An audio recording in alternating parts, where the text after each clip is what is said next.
Hi, second graders. I am here to read That's What Leprechauns Do by Eve Bunting, illustrated by Emily Arnold McCully. And you can probably already guess some things about these leprechauns based on the illustrations alone. Don't you think? Look on the back here. Can you think of some character traits already that you might use to describe the leprechauns? The cow is like, what is going on? Okay, I'm going to take these off to read.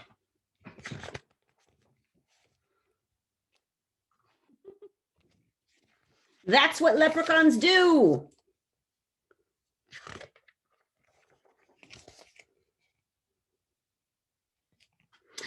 The three leprechauns sat under the chestnut tree. Ari looked up at the cloud-filled sky. It's coming, he said, and there's work to be done.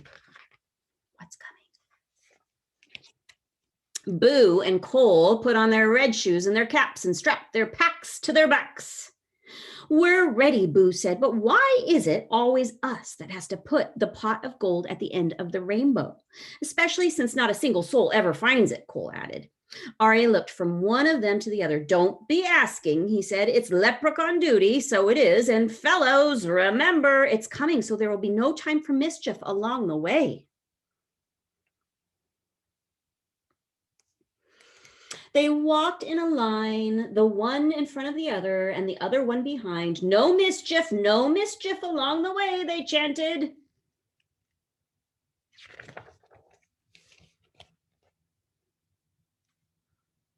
Do you think they'll be able to do the whole thing with no mischief?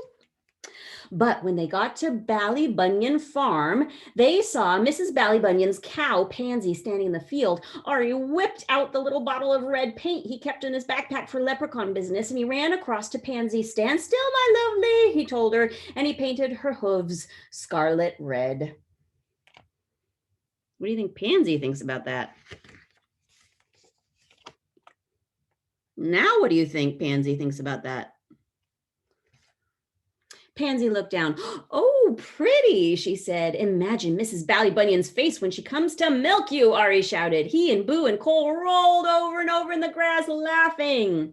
She'll think I've been to a dance. Pansy did a couple of small hop and steps to demonstrate, and the leprechauns clapped and whistled. We'd be delighted to join you in a waltz or two, Ari exclaimed, but we're in a desperate hurry. I thought there was to be no mischief along the way, Boo reminded him. I guess Pansy liked it. There's Pansy. Oh, sure, but I couldn't help myself. Mischief's what leprechauns do, Ari said.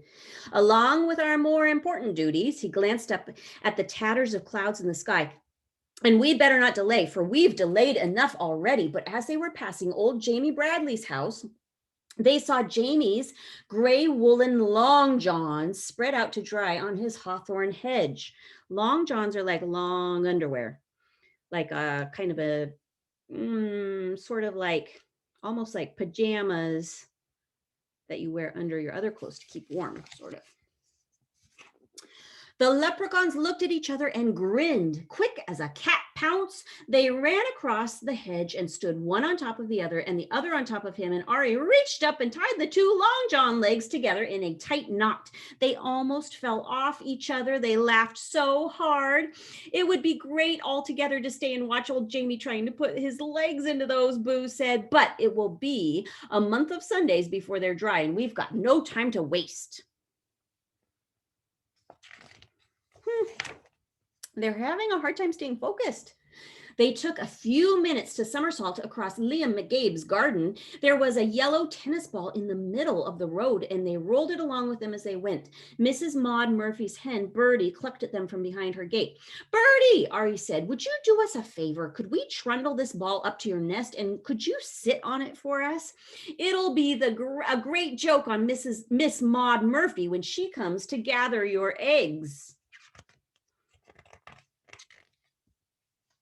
Birdie put her head to one side. It's not going to be easy sitting on that. But the three of you were so good to me scaring that fox away from my hen house last night. I'll do it. Cole stretched up and patted her wing. Thank you, Birdie. They squeezed themselves through the gate and tumbled the ball with them, and then they heaved it up and into Birdie's nest, and she gave it a trial sit.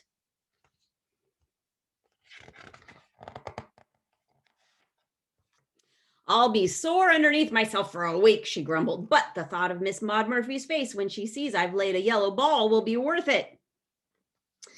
Oh, won't that beat all? Cole gasped. The three of you can't help making mischief, can you? Birdie asked. That's what leprechauns do, Ari told her, along with our more important duties. He stopped. Is that a spitting of wet I feel? 'Tis, Boo stared up at the sky where the sun was flickering through the heavy clouds. A thin, cool rain had started to fall. Hurry, hurry, Ari ordered. It's come. We can't be late. They pulled their green slickers from their backpacks and settled their caps low to their ears. What is coming? Anybody seeing them racing along the road would have taken them for 3 green leaves, but they were leprechauns and they had work to do. Get them out, boys, get them ready, Ari said, and they took their little spades from their backpacks. A spade is like a small shovel. Then they stopped for a minute to look up at the rainbow, blue and green and yellow and pink that was arched across half the sky. There it is, Ari said with satisfaction. Come on. Did you watch the Mystery Science about how rainbows are formed? Did you watch that on Friday?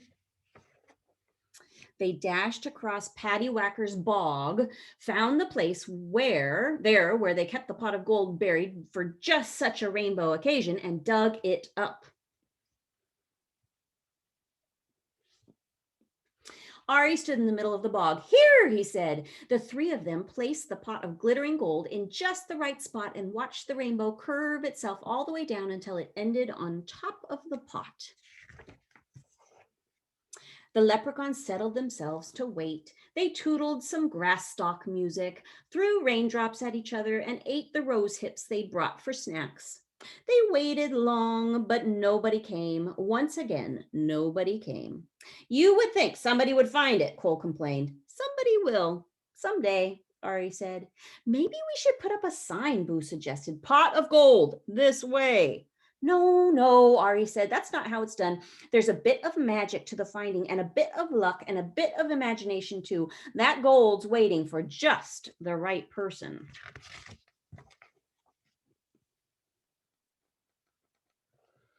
The rain had stopped. The sun went behind a cloud. The rainbow shortened itself and then disappeared. No use waiting any longer. Cole took off his cap and wrung the wet out of it. If we hurry, we could be in time to see Miss Maud Murphy discover Birdie's or Britty, man, it might be Britty. Big yellow egg, he said, and Boo laughed. Won't that be a great thing to see? All right then, Ari said, we'll put a rush on this. They buried the pot again in its usual place. Ari patted the smooth down bog dirt. Don't worry, Pot, he whispered. We'll be back to get you on the next rainbow day. Now we're off again to see what new mischief we can find. For besides our important duties, that's what leprechauns do.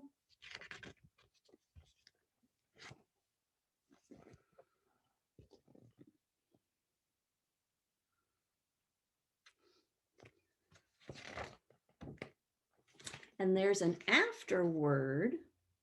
Sometimes the author chooses to put a little bit more at the end to give you more information. It says about leprechauns. You see right there? According to legend, the leprechaun is a tiny elf found only in, do you know which country? Ireland. Most leprechauns are shoemakers to the fairies who pay them gold for their work. The leprechauns, or little people, store their gold in pots and often bury one at the end of a rainbow. Since leprechauns love more than anything to play tricks, this may be just another one. The gold at the end of the rainbow has not been discovered yet, but if you find a leprechaun and pick him up, he must tell you where his gold is hidden. That is leprechaun law. So look for leprechauns in Ireland near clear springs of water or close to large rock formations, or at the end of a rainbow, and listen for the sound of tiny hammers tapping or elfin pipes piping as small voices sing a fairy song, and maybe, just maybe, you will find the leprechaun's pot of gold. So what is it that leprechauns do? They cause mischief, right? They're very mischievous. If you're mischievous, it means you cause mischief.